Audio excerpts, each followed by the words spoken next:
Ibang nagagawa ng mga taong may malakas na paniniwala, lalo na sa mga obrang para sa ibang tao, ay imposible. Magandang araw sa lahat ng tagapakinig ng channel na ito sa mga kwento sa Tagong Sityo. Ang kwentong ibabahagi ko ngayon ay patungkol sa kwento ni Berto, isang manglililok. Mahilig ang bata sa paggawa ng mga obrang inuukit nito mula sa mga tuyong kahoy o di kay mga lumang kasangkapan na kung saan nabibigyan niya ito ng panibagong buhay.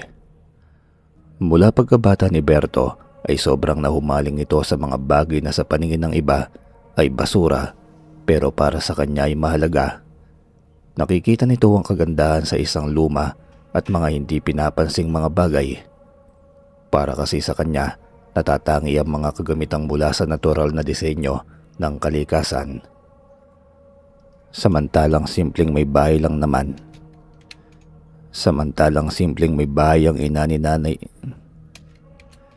Samantalang simpleng may bahay ang ina na si Nanay Lolit at isa namang albularyo at mangingisda ang ama. Tubong Cebu ang binata dahil isang manggagamot ang ama kung kaya't nababahagi nito ang mga katuruan sa binata. Kilalang manggagamot si Tatay Dodong. Ayon pa sa kanya, ano man ang kagustuhan ng anak ay susuportahan niya kahit pangalihis ito sa kagustuhan niya para sa binata. Pero nire-respeto ni Tatay Dodong maging ang hilig ng anak sa paglililok. Kaya naman nating tiisin lahat, anak. Maabot mo lamang ang pangarap mo.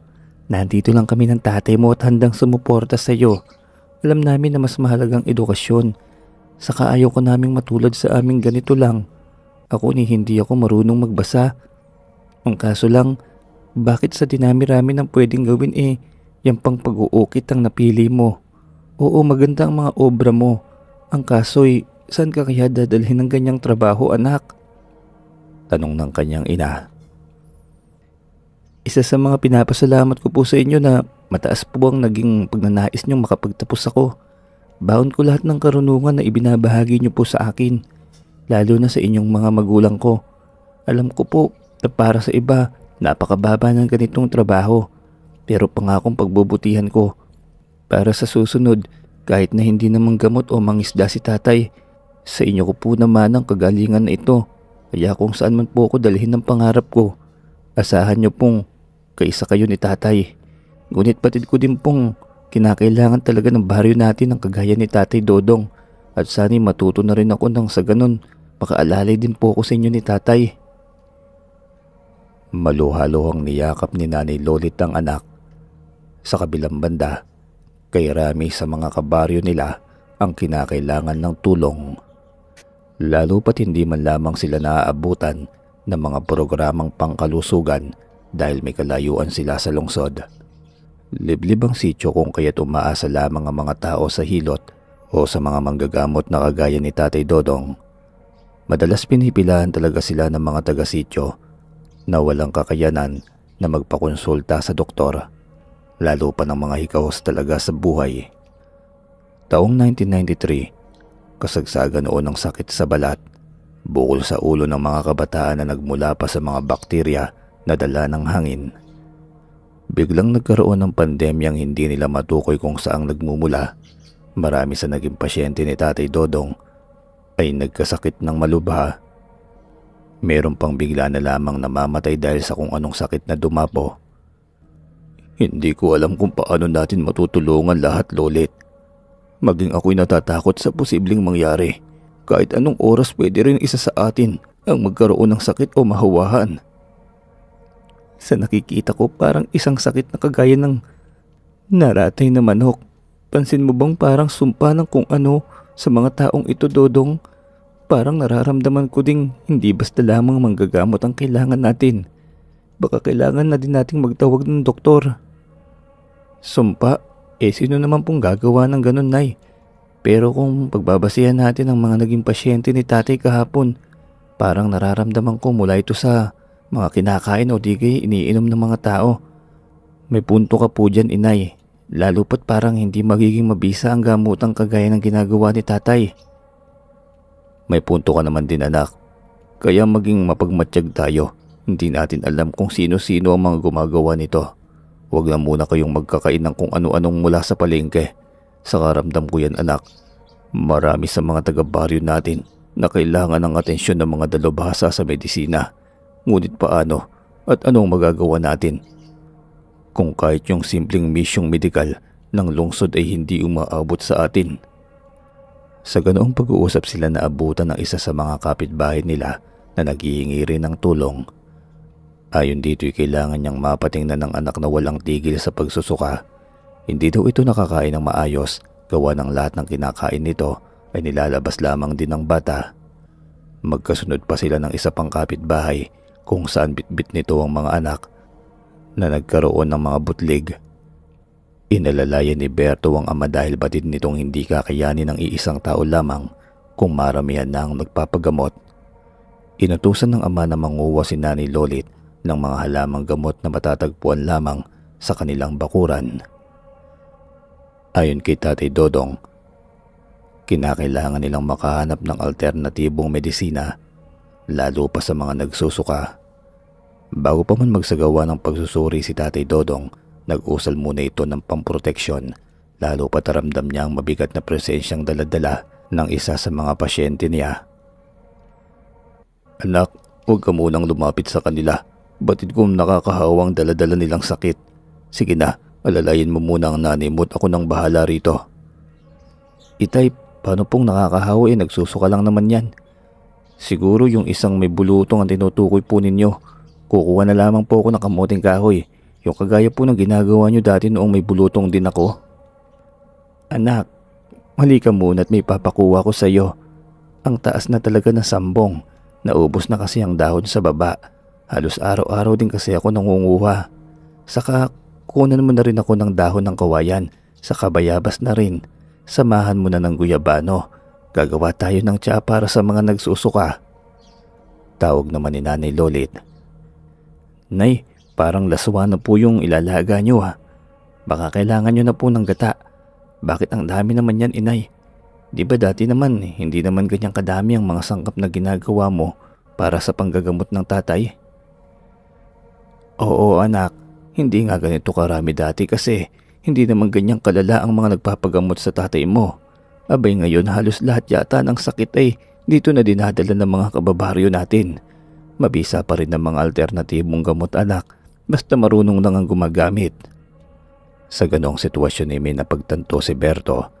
Pakiramdam niya na nakaatang sa mga kamay ng mga magulang ang buhay ng bawat taong nagkakasakit sa lugar nila.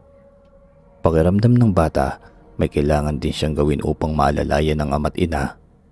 Ngunit ang pinagtataka niya ay kung paano natutong manggamot si Tatay Dodong. Paano nalaman ng ina ang mga sangkap ng dahon ng mga halaman na nakakagaling. Sa pagkakaalam niya hindi nakapag-aral ang mga ito, ngunit sa isip niya na ang amay nagmula sa angkan ng mga kilalang manggagamot sa lugar at ang nanay naman niya ay hindi marunong magbasa. Pero pagdating sa larangan ng medisinang mga halaman ay napakaalam ni Nanay Lolit.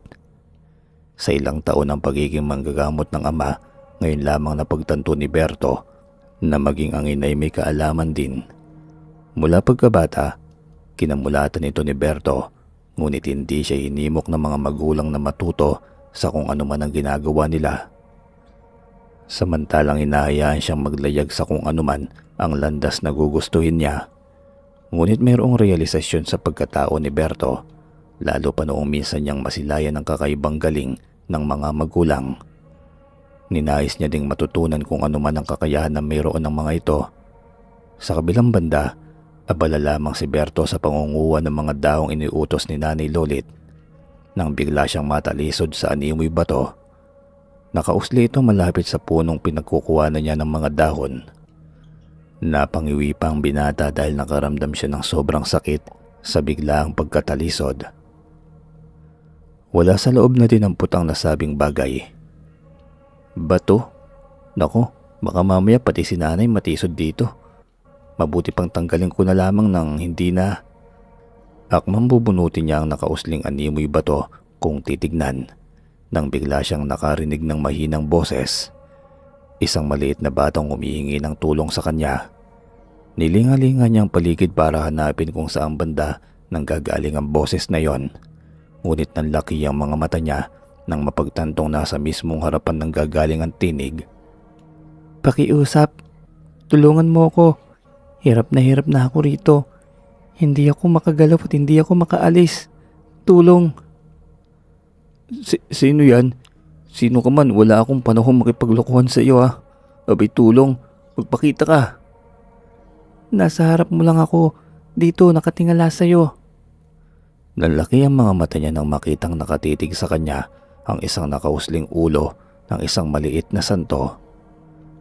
Nakabaon ito na animoy gustong umahon. Sa pagkakagulat ay napatras pa si Berto. Kinabahan siya sa kung ano ang nakita. Iniling-iling niya ang ulo.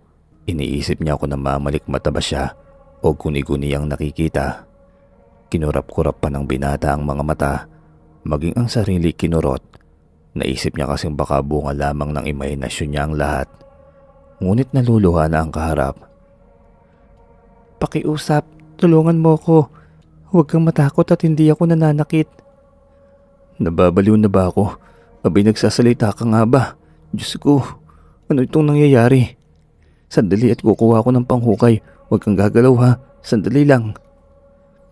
Paano ako makakagalaw nakabaon nga yung katawan ko? Akmang tatawagin sana ni Berto ang ina nang bigla siyang pinigilan ni Tikboy. Yung nakabaon na yon. Ayon dito, hindi niya kailangang istorbohin ang inang abala sa ginagawa. Umiyak na animoy bata ang kaharap. Sa pagiyak nito'y nakita ni Berto ang pagtambak ng karagdagang lupa sa katawan ng bata. Animoy lumalabas na buhangin at nagmumula sa mga mata nito.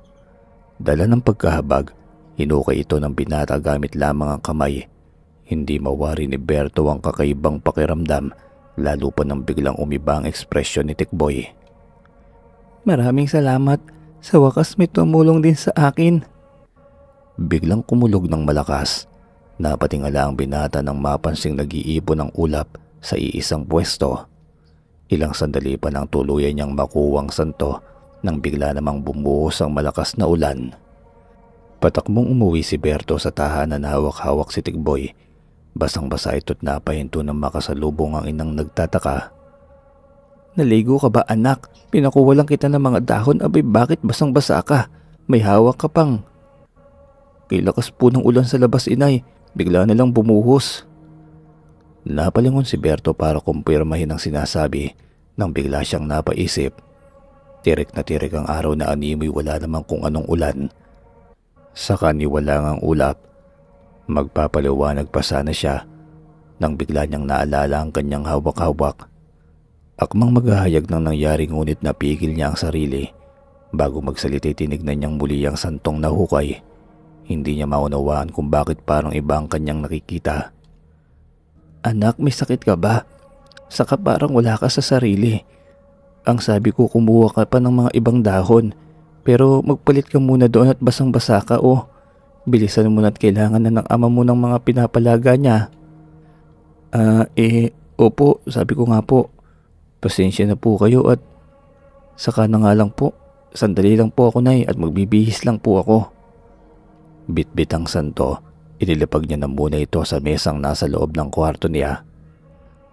Ayon sa kanya, napagkamali tuloy siya ng inang nasisiraan dahil sa kilos na maging siya hindi rin mawari kung paano ipapaliwanag.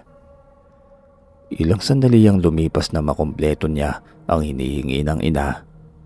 Tumulong na rin ito sa amang hindi magkamayaw sa pag-aasikaso ng mga pasyente. Marami pa rin nakapila kahit pa inabot na sila ng dilim.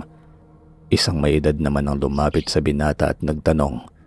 Naisip ni Berto na isa rin itong pasyente dahil nakapila rin ang matanda. Iho, ilang taon ka na? May kakaiba sa aura mo. Batid kong mas maigagaling ka pa kumpara sa tatay mo. Darating ang panahon, magiging magaling kang manggagamot. At ingatan mo, yung bagay na nahukay mo, siya ang gagabay sa'yo. Dagdag pa nitong pabulong. Magpapagamot ka rin po ba, Lolo? Hintay-hintay lang po at si tatay may tinatapos pang gawain. At saka hindi po ako marunong, tanging pag-alali lamang po ang alam ko. Siya nga pala, baka gusto niyo po ng tubig o kaya tsaa. Matutuklasan mo rin ang kakayahan mo, iho, sa lalong madaling panahon. Basta magtiwala ka lang. Sige. Pahingi na nga lang din ako ng tubig at kay layo pa ng pinanggalingan ko para maabot ang lugar nyo. Maraming salamat at hindi siya nagkamali sa pagpili sa iyo. Napakunot ang noo ni Berto habang tumatalikod sa kaharap. Napapaisip siya kung saan pa nanggagaling ang matanda. Punong-puno ito ng putik sa mga paa at animoy butas-butas na ang suot na damit. Nahabag ang binata dahil baka isa itong pulubi na walang makain. Kung kaya't kumuha na rin siya ng iilang nilagang kamote, pare-pare sa baso ng tiyaang ginawa ni Nanay Lolit. Ilang sandali ang lumipas nang lumabas siya, bitbit ang tray ng pagkain. Nasa gilid lamang ang matandang nakaupo. Ayon kay Berto, nakakaawang tingnan ang kalagayan ng matanda, lalo pa nang masipat nitong may mga galos pa sa braso si Istong. Istong ang pangalan ng matandang yon. Nilapitan niya ito at ibinigay ang pagkaing inihanda. Laking pasasalamat naman ang naging tugon ng matanda nang makita ang kabaitan ng binata. Ramdam niyang tama ang naging pasya ni Tikboy na batang santo. Lolo, ayos lang po ba kayo? Bakit po ganyan kayong makatitig? Ito nga po pala, pagpasensya nyo na po. Ito lang din ang mayroon sa kusina namin. Kumain na po muna kayo kasi anong oras na po. Kung magpapagamot po kayo ng mga pasa nyo, tulungan ko na po kayo ha, Lolo. Pero sa ngayon, kain na po muna kayo. Napakabait mo, anak. Nakikita ko ang taong may magandang hangarin sa buhay sa pagkatao mo. Halika, ilatag mo ang mga palad mo. Napaisip si Berto kung bakit na kailangan pang sundin si Istong. Pero parang may humihila sa mga kamay niya papunta sa matanda. Agad namang hinawakan ni Istong ang kamay nang may kung anong gumuguhit. Napangiwi pa si Berto nang maramdaman ang kakaibang puwersa na dumadaloy sa kanyang mga ugat. Pakiwari niya'y kuryenteng yumakap sa kanya. Muntik pa siyang mawala ng balanse nang biglang idiin ng matanda ang pagkaguhit. Akmang sisigaw sana ang binata nang bigla naman siyang pinakalma ng matanda. Ano pong ginawa niyo, Lolo? Kinilabutan ako dun . Naway gamitin mo sa maayos ang kaloob ng langit sa iyo, binata. Magiging gabay mo siya. Alam kong marami pa kayong matutulungan. Naku, si Lolo mabiro.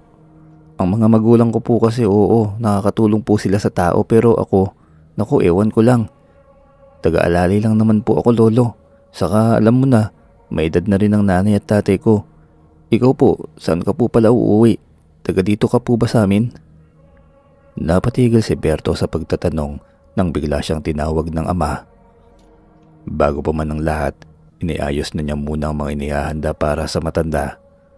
Inabisuhan niya na rin muna itong kumain at kailangan niyang lapitan si Tatay Dodong. Nakangiti lang naman ang matanda habang dinampot nito ang basong may nakatimplang tsaa. Ngumiti lamang din ang binata bilang tugon bago ito tumalikod. Samantalang inutusan ni Tatay Dodong si Berto na magsali ng tsaa sa mga baso at ipimigay sa mga nakapila. Ayon sa amin, kailangan niyang mabigyan ng lahat dahil makakatulong ang ginawang inumin para mapakalma ano man ang masamang pakiramdam ng mga taong nakapila. Agad naman itong sumunod, batid nitong kailangan na nga ng mga pasyente ng pampagising lalo pa dahil sa haba ng pila, ang iba'y mababakas ang pagod.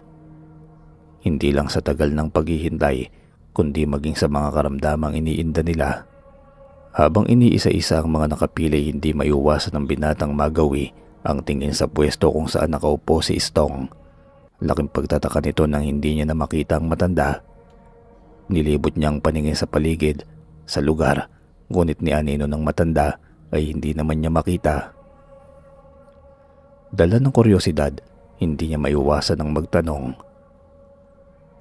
Sinong matanda? Abay, kanina pa ako dito ni wala man lamang akong nakitang matanda. Saka kanina pa kita napapansing nagsasalitang mag-isa. Nakita ko nga nilatag mo pa yung tray ng pagkain. Ayun pa rin nakapatong pa rin sa lamesang pinaglagyan mo. Wala namang kumain nun. Tugon sa kanya ng isang pasyente. May matanda po dyan kanina nakaupo . Nakita ko parang gutom na gutom kung kaya't binigyan ko siya ng pagkain. Nakilala ko pa nga yung pangalan niya eh. Siya nga daw po si... Sino nga yun? Abay, bakit nakalimutan ko yung pangalan niya? Hindi ko na maalala.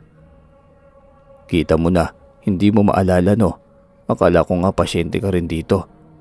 Yung nalipasan ng gutom ba kaya pumila? Buti na lang tinawag ka ni Dodong. Saka napansin ko lang bakit parang kakaiba yung aliwalas ng aura mo. Iba talaga pag may proteksyon ng malakas na manggagamot no? Napatitig si Berto sa kanya. Napaisip ito kung ano ang pinagsasasabi ng kaharap. Ilang sandali pa nang matapos niyang ipamigay ang tsaa, nagpa siya sana ang binata na ikuting muli ang bahay.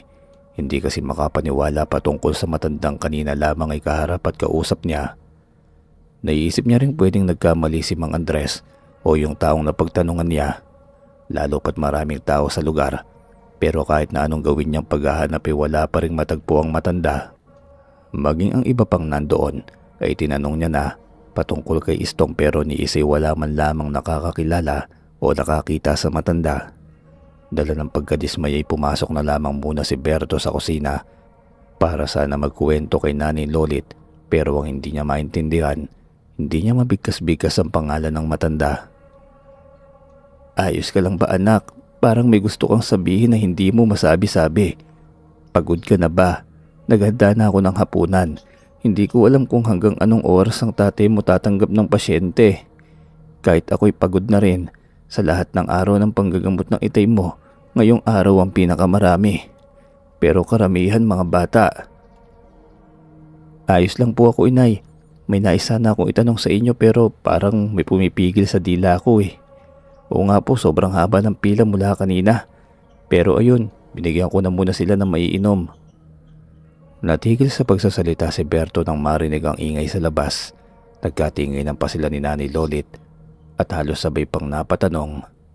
Naunang lumabas ang ina habang nakasunod naman sa kanyang binata. Lahat ng taong nakapilay nagtakip ng ilong na parang nakaamoy ang mga ito ng mabaho. Napaduwal naman si Nanay Lolit nang malanghap niya rin ang napakabahong amoy at parang nabubulok na hayop. Maging si Berto'y napabulalas din. Saan galing ang amoy na yun? Pakiusap po sa mga nakapila. Dito po sa hanin ito, kalma lang po kayo at hahanapin natin kung sino ang mabaho. Kung saan po nanggagaling ang... Pagpasensya nyo na. Kasama ko po ang tatay ko. Saka hindi ko po intensyong kumalat pa ang amoy. Nais lang po namin ng tulong. Sambit naman ang anak ng pasyente na si Dora. Diyos ko, paunahin nyo na lang siya. Baka mamaya imbis na maayos pa kami, madagdagan dahil sa sobrang baho. Sige na ineng, mauna ka na. Mga kasama, hayaan nyo na. Alam ko naman kanina pa tayo nakapila. Pero gugustuhin nyo bang may ganito tayong kasama? Sambit ng isang pasyente. Halos nagsabay-sabay din ang lahat sa pagsang-ayon.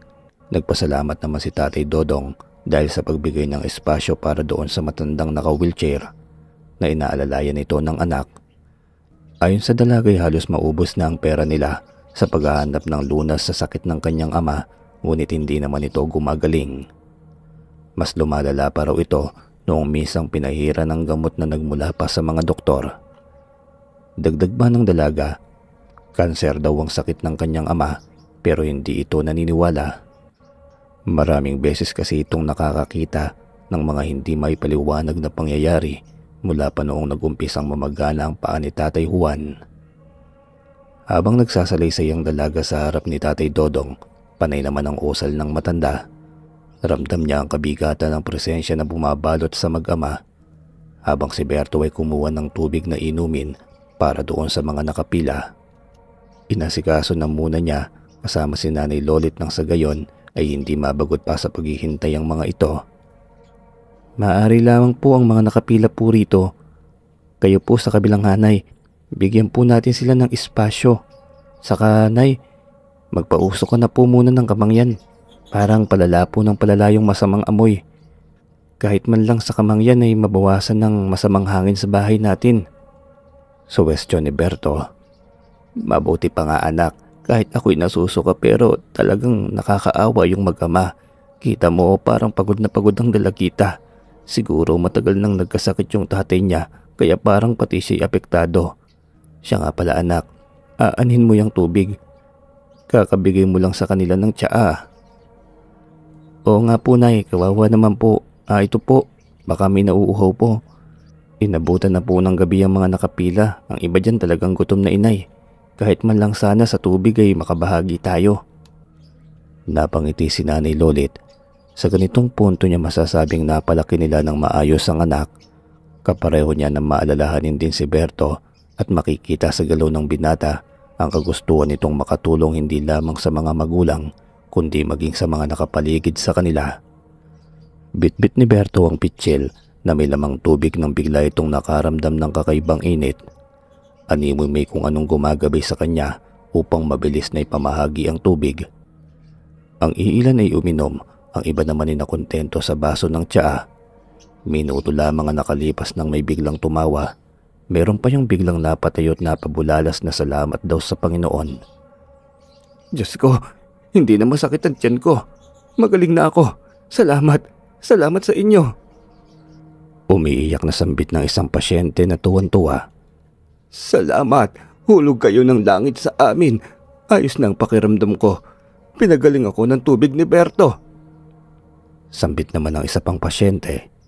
Napatingin ang lahat sa binatang nakatayo lamang sa gilid habang tinitingnan kung sino pa ang gustong uminom. Nanlaki ang mga mata niya nang makitang ang isang pinainom niya ng tubig ay bumuti ang lagay. Berto, hindi naman manggagamot yan Sakat baka talagang wala naman kayong sakit. Sige halika nga iho, ano bang ginawa mo? Kanina pa kami ng anak ko ditong may mga bukol sa katawan. Halika, tulungan mo din kami. Sambit naman ni Mang Andres. Ako? Paano? Wala naman po akong ginawa. Saka nagbigay lang naman po ako ng maiinom Wala po akong ginawang panggagamot. Halika at bigyan mo rin kami ng tubig. Sambit muli ni Mang Andres. Naiiyak pa si Mang Andres habang inaabutan ng binata ng pitsil na hawak nito. Agad namang pinainom ng tatay ang kanyang anak. Noong una inakala nilang wala namang epekto, ni ang batay napapangiwi habang nilalagok ang tubig na naisalin sa kanyang baso. Ilang sandali lamang ang lumipas nang wala namang reaksyon sa katawan ng bata ang iniinom nito. Biglang naghalit si Mang Andres at hinila niya ang bata palabas. Mga impostor! Tubig na nakakagaling. Pwe! Bakit hindi niyo mapagaling ang anak ko? Bakit? Galit na sambit ni Mang Andres. Pakiusap po, maghunos dili po kayo. Ako'y hindi manggagamot kundi ang ama ko lamang. Huwag po kayong magsalita ng ganyan. Saka ano man ang karamdaman ng inyong nararamdaman, ay hindi iyon gagaling kung kulang kayo sa paniniwala. Mayroong natuwa at mayroon din namang nakikinig lamang at nagmamatsyag sa mga nangyayari. Nagsiuwian na ang iba dahil ayon sa mga ito, nagmilagro ang langit sa katauhan ng binata, ngunit may iilang hindi kumbinsido. Dahil sa pangyayari pinapasok na muna ni Nanay Lolit si Berto upang makapagpahinga na. Batid ng inang nagdamdam ang binata sa nangyari. Huwag mo nang pansinin anak, may ganun talaga. Ano man ang ginagawa natin ay hindi lahat ay bukas ang isipan at nakakaunawa. Hindi lahat ay makakatanggap. Sanay na kami ng tatay mo sa ganyan, pero patuloy lang kami sa pagtulong. Total ay wala namang pumipilit sa kanila na maniwala o pumunta rito. Tandaan mo, walang magagawang mabuti ang nagtatanim ng galit. Hayaan mo lamang at pasasaan ba't maiisip din nilang mali sila, mali ang kanilang ginawa. Lapayo ko si Berto at humingi ng tawad sa ina. Hindi niya hawakan naman ang nangyari. Hindi niya din alam bakit ganun na lamang ang naging reaksyon ng mga tao. Hindi siya ang nanggagamot at lalong wala siyang ginawa upang makagamot maliban lamang sa pag-aalala niya sa mga nakapila doon. Matapos ang tagpong iyon ay pinagpahinga na lamang siya ng ina.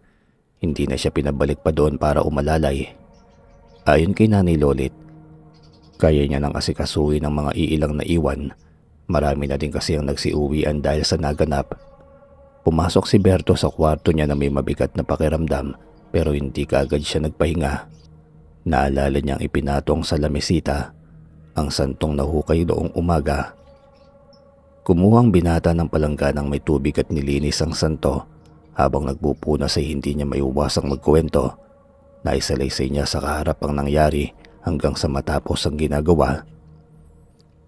Bakit ko nga pala kinukwento sa iyo Hindi ka naman nakakarinig, saka nalipasan nga yata ako ng gutom, pati ang santo kinakausap ko na. Napatras si Berto nang biglang nagsalita ang kaharap. Akmang bibitawan niya nang bigla itong gumalaw at umawak sa mga kamay niya. Ang lahat ng nangyayari may dahilan. Maniwala ka sa kaloob sa'yo at magtiwala ka sa kakayahan mo. Pakiusap, huwag mo kong katakutan. Iniling ni Berto ang ulo. Baka namamalik mata o di kaya'y nananaginip. Kinukurot-kurot niya ang muka para masiguradong gising siya. Napatigil ang binata nang biglang tumayo ang santo sa ibabaw ng mesa at hinawakan ng pisngi ng binata. Halos maihi naman si Berto dahil sa nararamdamang kaba. Gusto niyang sumigaw pero walang boses na lumalabas sa kanyang bibig. Gusto niya ring tumayo at tumakbo palabas pero parang napako siya sa pagkakaupo habang kaharap ang santo. Hindi niya inaasahang ilalapit ni Tikboy ang mukha nito sa mukha niya. Animoy kinilibutan si Berto sa enerhiyang pumaloob sa katawan niya habang magkadikit ang mukha nila ni Tikboy. Hindi niya maunawaan pero parang hinihigop ng puwersa niya na kung saan nagmumula ang karimlan. Maya-maya pa'y nawalan siya ng malay. Kinaumagahan ay nagising ang binata dahil sa katok ng ina. Magtatanghali na pala't hindi pa rin siya nakabangon. Nag-alala si Nanay Lolit kung kaya't pinasok niya rin ito sa kwarto upang gisingin. Anak, gising na't tanghali na. Hindi ka pa nakapag-almusal. Maya-maya lang itanghalian na naman. Tsaka masama ba ang pakiramdam mo? Pasensya na po, Nay. Hindi ko na malaya ng oras. Hindi naman po, medyo lang po. Mabigat kasi yung sentido ko banda. Saka napalingon siya sa lamisita kung nasaan niya ipinatong ang santo. Nagulat pa iyon nang makitang wala doon si Tikboy. Napatingin siya balik sa ina habang nagtatanong. Oo, inilabas ko. Ang ganda ng santo na yun tsaka parang kakaibang pagkakahulma sa kanya. Binili mo ba yun, anak? O gawa mo yun? Dinamitan ko na kasi parang nakatulugan mo ang paglilinis doon. Saan mo yun nakuha? Ayun at pinakita ko sa ama mo. Nagandahan din ng tatay dodong mo kaya pinagawan ko ng maliit na altar. Yun po ba? Hindi po, napulot ko lang po yun sa labas kahapon nung nanguha ko ng sambong. Sa kanay, may tatanong po ako sa inyo. May kakaiba din po ba kayong naramdaman sa santo? Ang ibig ko pong sabihin, nagsasalita din po ba siya sa inyo? Napatawa si Nanay Lolit habang dinantay ang mga palad sa noo ng binata. Sinalat niya ba ito kumainit? Anak, alam kong pagod ka lang, saka nagsasalita. Santo lang yon. Hindi bata. Paano magsasalita? Halika nga at magayos ka na. Baka nalilipasan ka na ng gutom. Nasa sala ang tatay mo't inaayos ang paglalagyan nito. Napahugot ng malalim na buntong hininga si Berto. Sa isip niya parang pinaglalaroan siya ng kanyang guni-guni dahil batid nitong siya lamang ang nakakakita ng mga nilalang na hindi niya magawang isambit ng mga pangalan. Sa kabilang banday sinigap ng binata na ayusin ang sarili, lalo pat ayaw niyang mapag-isipan pa ng masama ang kanyang ama. Paglabas ng kwarto, agad na bumungad sa kanya ang gawa ng ama na kung tawagin ay istampa. Uri ito ng lagayan na para lamang sa mga santo o puon. Sinalubong siya ng tatay na nagagalak, lalo pat batid nitong hinahasa ng anak ang sarili upang matuto sa panggagamot. Ang hindi niya alam ay maging ang binatay na hihiwagaan sa mga nangyayari. Samantalang nagayos na ng hapagkainan si Nanay Lolit. Ayon sa ina, kinakailangan nilang kumain dahil may lalakarin silang importante. Dagdag pa nito na hindi na muna tumatanggap ng pasyente ang ama sa kadahilan ng pupuntahan nito ang ama ni Dora na naging pasyente nila noong gabi. Hindi ko natapos ang panggagamot sa ama niya kagabi, anak. Malakas, napakalakas ng puwersa ng mambabarang. Hindi ko kinaya dahil una sa lahat, naipagamot na ni Dora ang ama sa mga doktor. Nalapatan na ito ng gamot na kung saan kahit ang dalubhasang manggagamot ay mahihirapan ng pagalingin pa. Pero nag-aalala ko, baka maging si Dora ay mahawa sa sakit ng kanyang ama. Kawawa naman ng dalaga. Dong, nakakatakot naman ng ganyan. Paano kung pabayaan mo na lang kaya? Total hindi mo naman yun kaano-ano. Saka ang kinababahala ko baka madami tayo. Lalo ka na, nasa edad ka na. Ayos lang sana kung ang gagamutin ay simpleng mga sakit lang. Iyan maging ang ospital sinusuka sila. May punto ang nanay, tay. Paano ka po makakasiguro na matutulungan mo sila? Saka anong gagawin natin kung sakaling pati tayo'y mapag-initan pa ng gumawa niyan sa kanila? Itay, ano man ang dahilan? Parang wala tayo sa pwesto upang panghimasukan ito. Pansamantalang napahinto sa pagsasalita si Tatay Dodong. Pinabalansin nito sa pag-iisip ang mga sinasabi ng asawa at anak. Gayunpaman, nasa puso ng manggagamot ang makatulong. Ayon pa sa kanya, hindi niya kaya na basta na lamang iwanan sa ere ang mag-ama, gayong naumpisahan na niya itong gamutin. Hinawakan niya ang kanyang mag-ina at ipinaintindi ang lahat. Bilang isang taong bukas ang kalooban sa pagtulong, lagi niyang dinidepensang kung ipagkakaloob ng langit ang kamatayan, ito'y mangyayari kahit nasaan ka man. Pero ayon sa kanya, hindi langit ang mayakda ng ikamamatay ng ama ni Dora, kundi nilalang na may maitim na budhi. Ipinaliwanag niya sa anak at asawa kung ano ang pakiramdam niya sa tuwing maiisip niya na hindi niya kayang tulungan ng lahat. Hindi ka naman siguro si Superman para gampanan ng lahat ng katungkulan. Tao ka lang, Dong, at may kahinaan. Isipin mo na lang. Napahinto si Nanay Lolit sa pagsasalita nang biglang may kumatok sa pintuan nila. Pamilyar ang boses kung kaya tumayo si Tatay Dodong para magbukas ng pinto. Nakakasiguro siya na si Dora ito at hihingi na naman ng saklolo. Bago buksan ni Tatay Dodong ang pintuan, nag-ihip na muna ito ng simpleng usal, pang proteksyon para sa buong bahay. Hindi niya ito madalas ginagawa, pero batid niyang may dalang hindi magandang presensya ang nasa labas na tinatawag siya. Nako, sabi ko na nga ba ikaw yan, Dora? Kumusta? Anong atin? Kumusta ng tatay mo? Tatay Dodong, para niya na pong awa. Hindi nito natapos ang pagsasalita nang bigla itong nawala ng malay. Mabuti na lamang at maagap din sa pagsalaw ang matanda sa dalaga. Napatakip naman ang ilong si Nanay Lolit nang maging si Dora ay may dala ng nakakasulasok na baho. Halos masukap pa sila nang makitang magana rin ang mga binti ng dalaga. Inay, lumayo ka po kay itatay. Sige na po, mag-iinit na lang po ako ng tubig na may dahon ng sambong at bayabas. Kami na pong bahala ni tatay sa kanya. Ito ang sinasabi ko, anak. Kawawa ang batang ito. Pati sinahawa na sa kung anumang sumpa ang dumapo sa kanyang ama. Ala sige, tulungan mo ko't ilalatag natin siya sa mahabang upuan.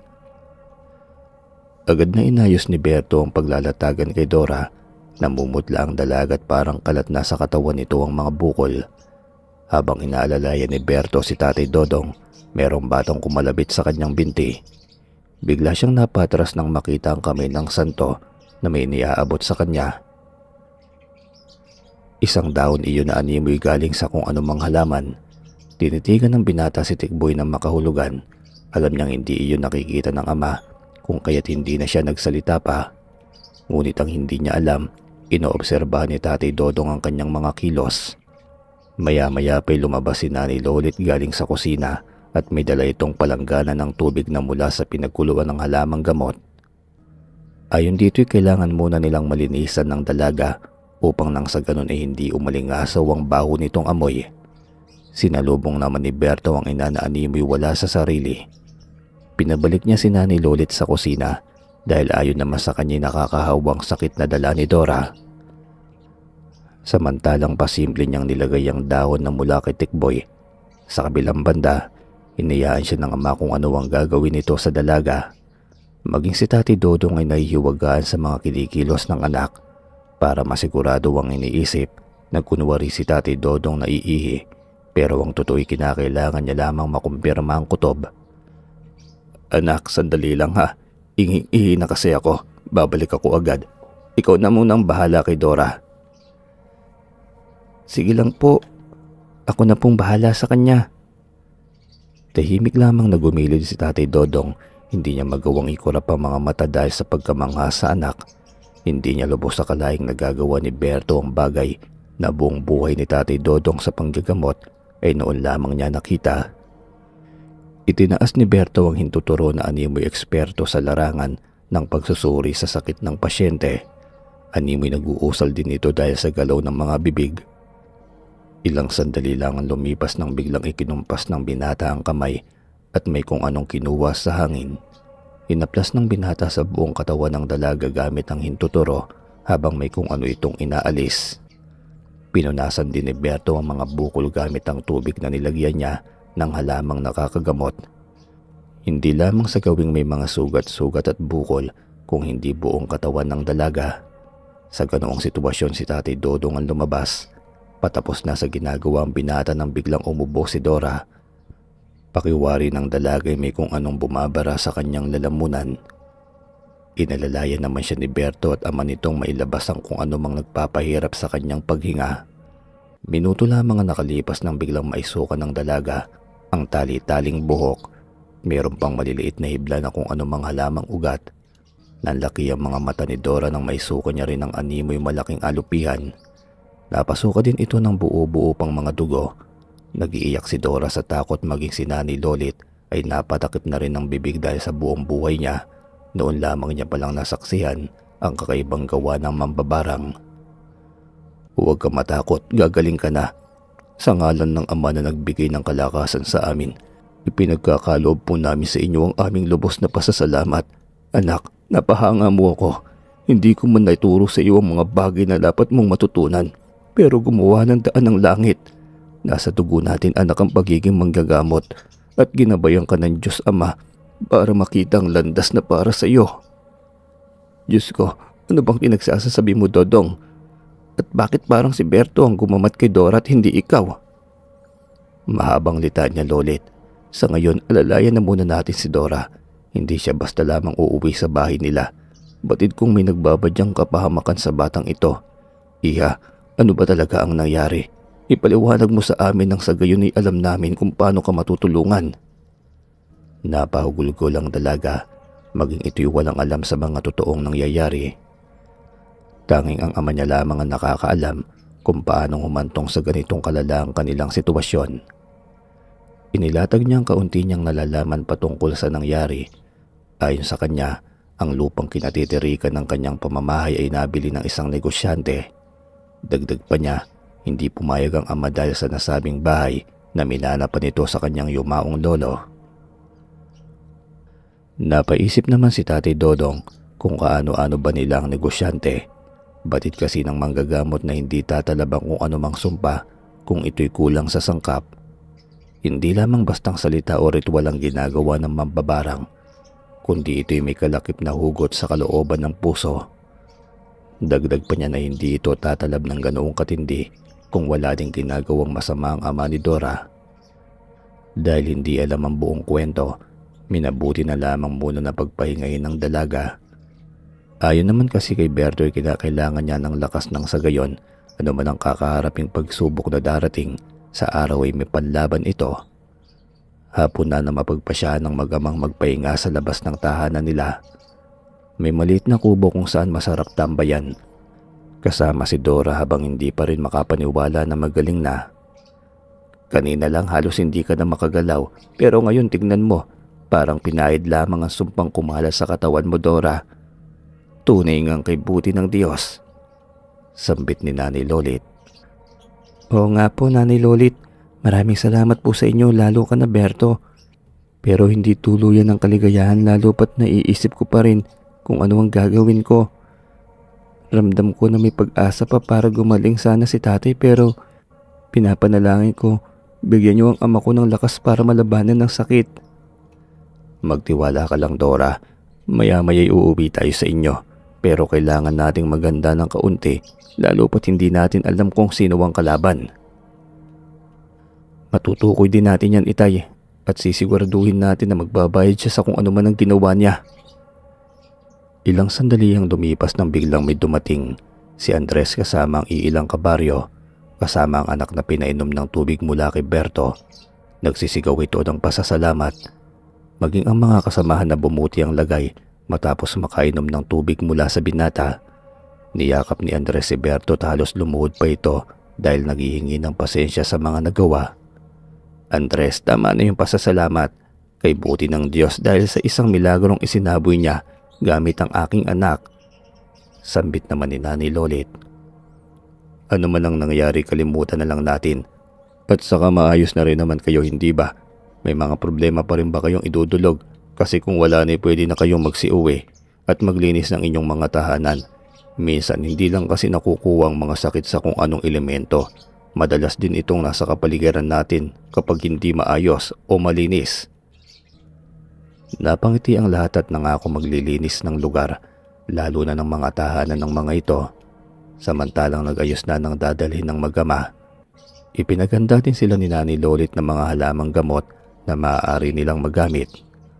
Bago pa man ng lahat, nagtali sa noo si Tatay Dodong ng telang yari sa sutla. Ayon sa matanda sa unang pagkakataon ay magagamit niya ang bandana sa mabuting paraan. Ang gamit nito ay may dasal pa ng 7 magagaling na mga babaylan sa angkan ni Tatay Dodong.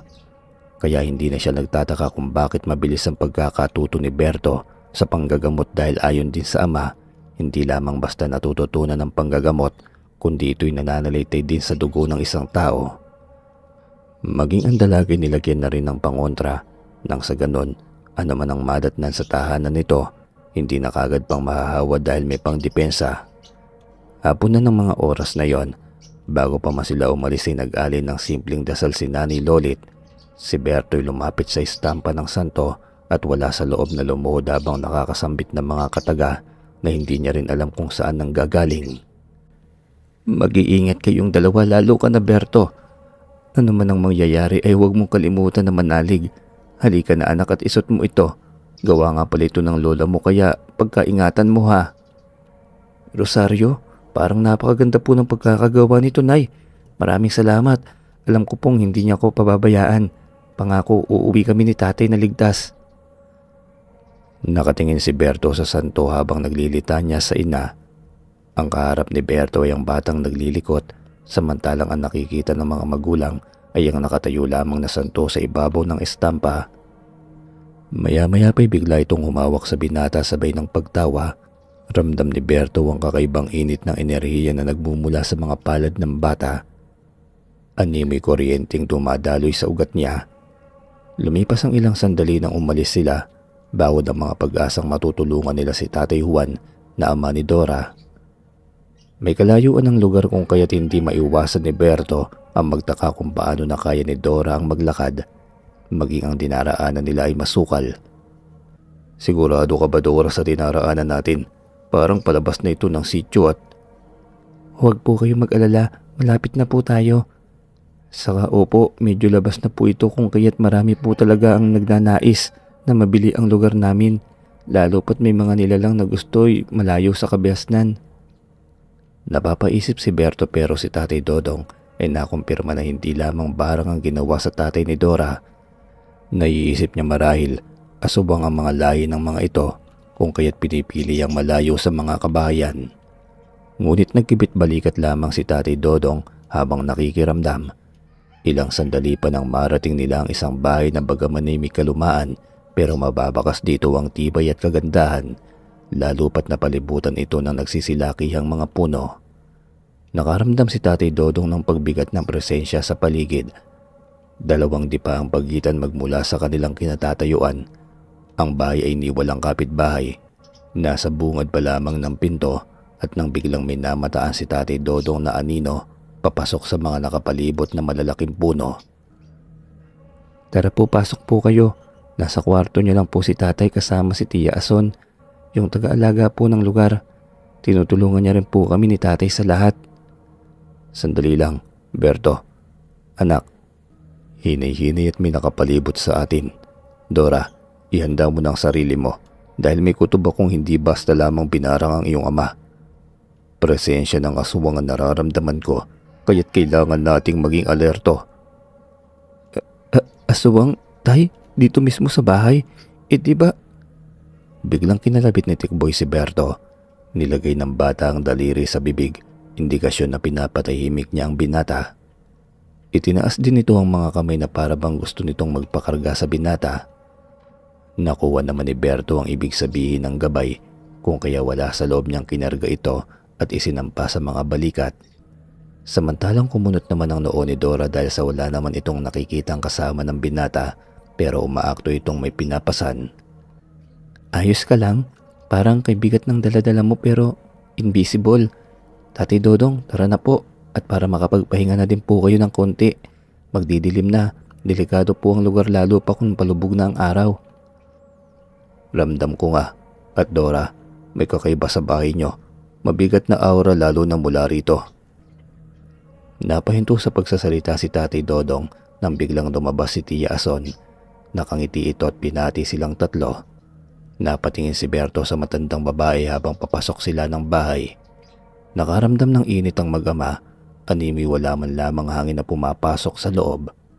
Nakasarado lahat ng bintana, pati mga kortina. At ang nakakuha ng atensyon ng mag-ama ay ang sobrang nakakasulasok na amoy, samahan pa ng amoy na parabang may kalat na asopre sa hangin. Alam ng mga ito kung saan nagmumula, ngunit laking pagtataka lamang ni Tatay Dodong na may nakahalong langsa na mabantot. Hindi naglatag ng kung anumang salita ang dalawa, ngunit sa reaksyon ay nakikita ng dalaga. Alam niya kung ano ang nasa isipan ng mga ito. Humingi siya ng pasensya dahil ayon sa dalagay, nahihiya ito sa mag-ama. Tatay Dodong, pagpasensya niyo na po. Nakakahiyaman pero nagpapasalamat po ako na narito kayong dalawa. Nasa taas po si Tatay Juan. Kung may kailangan po kayo, sabihin niyo lamang po at magpapatulong ako kay Tia Ason.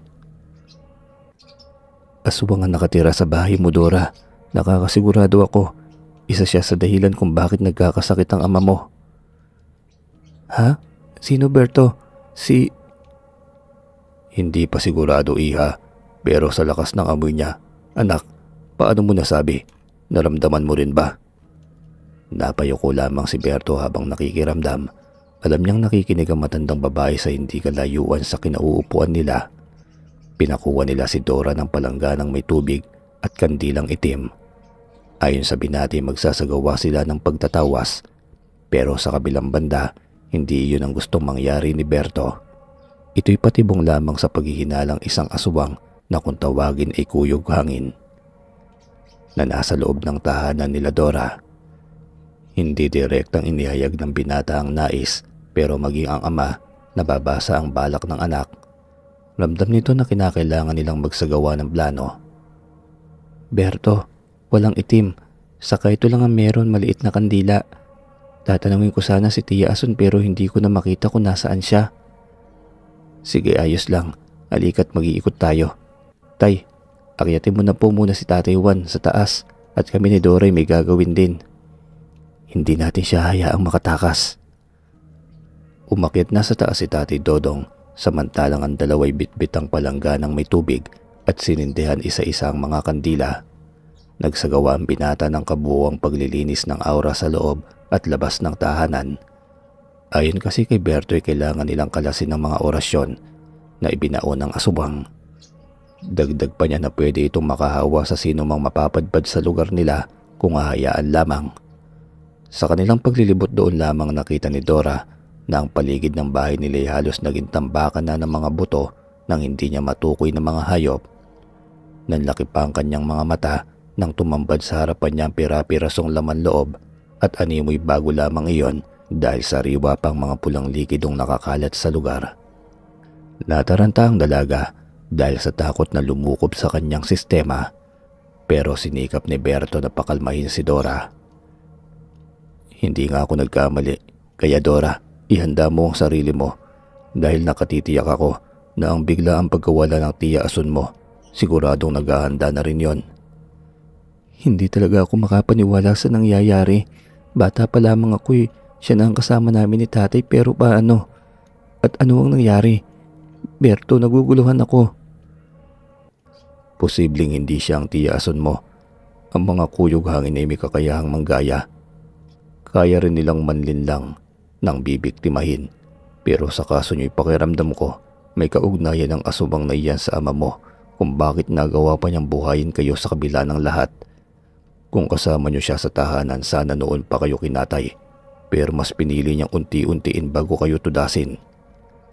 Napatigil si Berto sa pagsasalita nang biglang narinig ang tawag ni Tatay Dodong. Bigla namang naalarma ang dalawa dahil sa parang boses ni Tatay Dodong ay may nagpapahayag ng masamang nangyayari. Bago pumanik pataas, ang dalawa'y sinigurado na muna nilang nakasarado ng maayos ang lahat ng pintuan. Sa pag-akyat ay napansin ni Berto na ang lahat ng kagamitan ay tinakpan ng itim na tela. Gusto sanang itanong ng binata kay Dora pero hindi niya na ito nagawa pa. Ngunit tuloy-tuloy lamang sila sa silid kung nasaan ang ama. Dora, masyado nang malala ang kalagayan ng ama mo. Mabuhay man siya pero magiging baldado lamang ito. Tignan mo ang katawan niya, halos maubos na. Ang masaklap pa, parang nakapasok na ang barang sa buong sistema niya. Napahagulgol ang dalaga nang makita niya ang kalunos-lunos na kalagayan ng ama. Wala na rin itong mali na animo, hinihintay na lamang ang mawalan ng hininga. Gusto niyang yakapin ng ama, ngunit pinigil siya ni Berto. Pinakalma na muna siya ng binata habang si Tatay Dodong ay nagsasagawa ng ritual kung saan makakatulong kay Tatay Juan na mailabas ang mga uod na dala ng barang.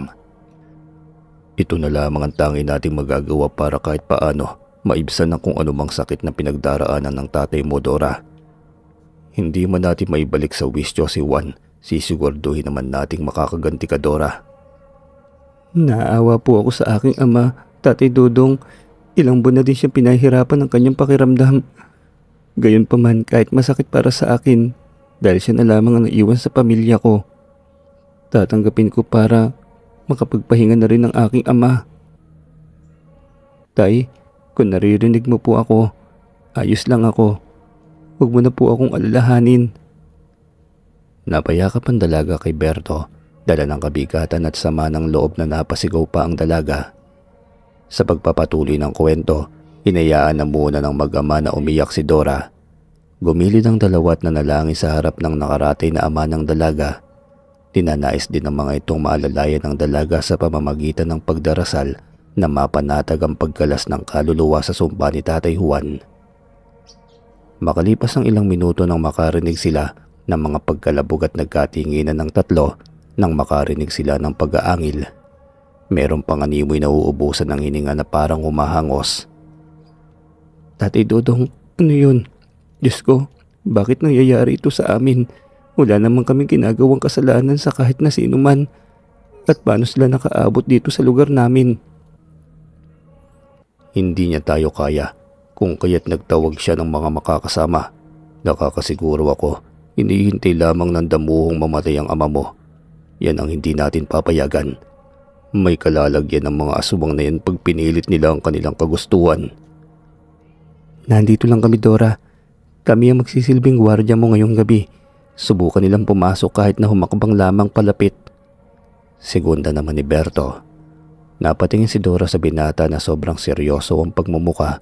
Doon lamang din niya nasilayan ng kakisigan ni Berto. Bigla nakaramdam si Dora ng seguridad, lalo pat nakikita niyang hindi lamang basta-basta ang mga kasama. Alam niya rin na may kakayanan ang mga itong protektahan sila. Hanggang sa may narinig siyang tumatawag ng kanyang pangalan. Boses iyon ni Tia Ason.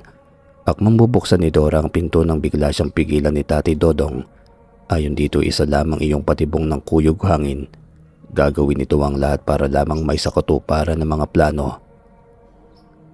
Hoy, kung sino ka man, hindi mo kami malilinlang. Kuyog hangin. Nasaan ang katawan ni Tia Ason? Walang hiya ka. Pinahirapan mo pa talaga ang tao. Tapos kakainin mo lamang din naman pala. Sigaw ni Berto. Biglang pinagpupukpok ng nilalang ang pinto. Animoy galit na galit ito dahil nagpakawala pa ito ng malakas na pag-angil. Ilang sandali pang lumipas nang biglang nalipat ang pagkalabog. Noong una sa bintana, di naglaon animoy lumalakad dito sa ibabaw ng bubong na para bang sinusubukan kung saan dadaan. Kalmado lamang ang mag-ama habang si Tatay Dodong ay panayang sambit ng mga katagampang proteksyon. Ramdam nila ang kalakasan ng mga nilalang pero malakas ang naging pananalig ng dalawa na walang mananaig na kampo ng dilim sa mga malalakas na panalangin at may matatag na paniniwala sa Diyos Ama. Habang nakikiramdam, nagsagawa si Tatay Dodong ng isang pangmalakasang ritual na kung saan gamit ang mga uod ng barang na nagmula sa katawan ni Tatay Juan. Isa-isa niya itong pinahilera sa gilid ng pinto. Napamangha naman si Dora sa ginawa ng matanda, kasama ng kung anumang kataga na inuutusan niya ang mga uod na bumalik sa kung saan man sila nagmula. Walang ibang katatakutan kundi tanging ikaw, o aking Panginoon. Idulot mo ang dapat. at tama para sa mga taong may pananalig sa kabutihan mo. Ipagkaloob mo sana sa amin ang katarungan." Matapos magsambit ng mga kataga, umiip si Tatay Dodong ng usal na may kasamang mga kataga na hindi maintindihan ng dalawa. Namangha naman si Dora nang makitang napasunod ng matanda ang mga uod ng barang. Ang tanging pinagtataka niya lamang kung saan ito patungo. Alam niyang may malakas na pananalig si Tatay Dodong sa kung anuman ang ginagawa nito, ngunit may parte sa utak ng dalaga kung paano ito maisa sa katuparan, gayong bakit mga uod. Naisip niya na kung may utak ba ang mga uod para sumunod sa pag-uutos. Hindi niya rin maiwasang maglatag ng kanyang saloobin sa mga nasaksihan, habang si Berto ay nakatayo lamang sa gilid, nakikimatsyag sa kung anong susunod na gagawin ng mga asubang na nooy nasa bubong na ng bahay. "Hindi sila titigil hanggat hindi sila nasasampulan. Kayong nasa taas, huwag niyo nang hintayin na magsalubong pa ang kilay ko. Alalahanin niyo, maliit lamang ang pasensya ko. Baka hindi na kayo umagahin pa pag napuno ako." Maya-maya pa may tumugon na boses. Boses ni Tia Ason. Nagbanta rin ito. Sa parang hindi inaasahan ni Dora, noong unay simpleng pagsagot lamang ang paglitanya ni Berto, pero na makabuelto ang kuyog hangin, naglatag ito ng isang pangyayari na nagpaalala kay Dora ng masayang alaala kasama si Tia Ason niya. Napaiyak ang dalaga dahil nanumbalik sa pag-iisip niya kung gaano kasaya ang tahanan nila. Kahit na walang kinagis ng ina, ngunit dahil kay Tia Ason, hindi niya naramdamang mag-isa. Sa tindi ng emosyon, ni hindi na nakapag-isip pa ng tama si Dora. Bigla na lamang nitong binuksan ang pinto at tumakbo palabas ng kwarto. Sa pagkabiglay na tamimi si Berto, samantalang si Tatay Dodong naman ay napabulalas ng mga kadagang makakapagproteksyon sa kanila. Ngunit dahil sa bilis ng pangyayari, ni hindi niya namalayan lahat. Lahat ng kanyang ginawang ritual ay nabaliwala dahil sa ginawa ni Dora. "Tay, dito ka lang. Ako nang bahala. Saka siguraduhin mong hindi makakalapit ang mga demonyong kuyog hangin na yan kay Tatay Juan. Kanina pa ako nagtitimpi. Abay inuubos nila ang pasensya ko." "Anak, mag-iingat ka. Diyos ko, sa pagkakaalam ko ni hindi ka marunong pumatay ng kahit na sino. Berto, pakiusap. Ikaw lang ang meron kami ng nanay mo." "Huwag ka pong mag-alala. Hindi lang po ako ang lalaban kundi..." Hindi na natuloy ng binata ang sasabihin dahil sa tili ni Dora. Halos dumagundong ang sigaw nito sa buong paligid. Hindi na nagawa pang magpaliwanag ni Berto sa ama, bagkus para itong naging isang ipo-ipo na sa isang iglap lamang na wala sa harapan ni Tatay Dodong. Naabutan niyang sinasakal ng isang dambuhalang nilalang si Dora, na sa paglalarawan niya ikawangis nito ay isang napakalaking paniki. May malapad na mga pakpak at may malademonyong figura. Ni hindi natakot ang binata nang umarap ito sa aswang, samantalang kay lakas ng loob ni Berto na hamunin ang suntukan ng kuyog hangin. "Yan lang ba ang kinakaya mo, aswang? Ang mga taong walang kalaban-laban? Abay hindi yan makakapagpabusog sa iyo. Ako ang harapin mo." Sambit ni Berto. Nabaling sa kanya ang atensyon ng aswang at bigla itong umangil ng malakas. Hindi ito nag-iisa kundi may mga kasama pa itong mga kampon niya. Imbes na matakot ang binata, naging daan pa yun upang makagawa siya ng napakalaking rason upang pumaslang. Hindi si Berto ang nagdadala ng katawan niya, kundi ang batang santo na nagdulot sa binata ng kakaibang lakas. Noong una, pabulong-bulong lamang ito sa kanya, pero nang makaharap ng binata ang mga aswang, parang naging ibang tao ito. Nilukuban ng kanyang katawan ng kakaibang puwersa na kung sa ganon, kahit pa mga demonyo ang kanyang kaharap ay makakaya niya. Tanging pagkumpas lamang ang ginawa ng binata, pero nagdulot iyon ng matinding pinsala sa mga aswang. Animoy may hawak-hawak siyang napakahabang latigo na sa isang hampas ay pira-piraso ang matatamaan. Ni hindi nakaporma ang mga aswang. Sa kabilang banda ng laki ang mga mata ni Tia Ason nang makita niyang isa-isang namamatay ang kanyang mga kalahi. Bago pa man mabaling ang binata sa kanya, tumingin muna ito kay Dora. Animoy ginaya ng aswang ang replika ng dalaga upang lituhin ang binata. "Ang sama mo talaga. Ano bang kasalanan namin ng tatay ko? Tinulungan ka namin at itinuring na pamilya, tapos ito lamang ang igaganti mo. Halimaw ka." Sambit naman ang replika ni Dora. Kahit magbalat kayo ka pa, walang silbi yan, aswang. Hindi mo ako malilinlang. Tapusin natin ito at kay haba pa ng gabi. Inaantok na ako, halimaw. Tugon naman ni Berto. Hindi na nakapagsalita pang muli ang aswang nang bigla itong hinampas ni Berto gamit lamang ang pagkumpas ng mga kamay. Biglang lumiyab ang katawan ng kuyog hangin habang si Dora naman ay hindi nakapagsalita pa at animoy nilayasan ng ulirat dahil sa takot. Binuhat ng binata papasok ang dalaga. Inalalayan siya ng ama na nooy kalmado na dahil batid nitong tapos na ang laban. Maging ang aura ni Tatay Juan ay bumuti. Pero alam nilang hindi na magiging madali pa para sa matanda kung mabubuhay pa ito. Hindi na natulog ang mag-ama. Mas pinili nilang buksan ang mga bintana, maging ang mga telang itim ay pinagtatanggal. Doon nakita nila ang kabuuang ganda ng bahay. Lahat ng natakpan ay mga salamin na siyang nagbibigay kagandahan sa lugar. Kaya hindi na sila nagtaka kung bakit binalot iyon ng aswang. Unti-unting umaliwalas ang paligid ng binuksan na ng mag-ama ang mga bintana maging ang mga pinto. Ayon kasi sa kanila ay matanggal man lamang ang mabahong amoy na nagdudulot ng hindi maganda sa bahay. Maliwanag na bumalik sa ulirat si Dora. Napabulalas ito ng pasasalamat kay Berto at kay Tatay Dodong.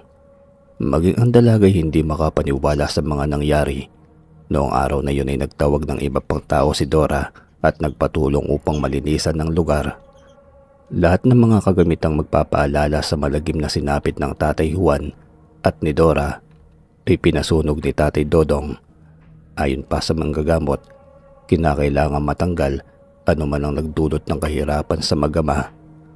Sinigurado niya ring wala nang magtatangka pa sa buhay ng dalaga.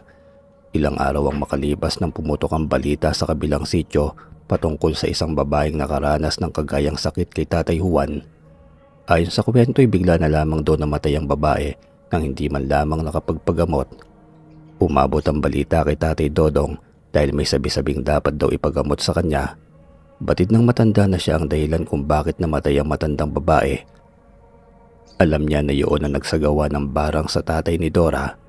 Pero hindi na lamang ito kumibo. Hindi na rin nagsalaysay pa kung anong kaganapang ikakatakot pa ng buong sityo nila. Sa kasalukuyan, nasa ibang bansa na si Berto, isa na itong ganap na manlililok dahil sa taglay na kagalingan sa mga obra. Nakilala rin ang mga gawa nito sa ibang bansa. Gayunpaman, sa kabila ng tagumpay ni Berto sa larangan na kanyang pinili, ay pinili niyang ibahagi ang hindi malilimutang karanasan sa mga asubang. Bagaman malayo na sa pamilya, nananatili pa rin ang paggabay ng santo sa kanya. Lagi niya pa rin suot-suot ang ibinigay ni Nanay Lolit na rosaryo at naniniwala siya na dahil sa mga gamit at gabay kung bakit sinuwerte siya sa landas na kanyang pinili.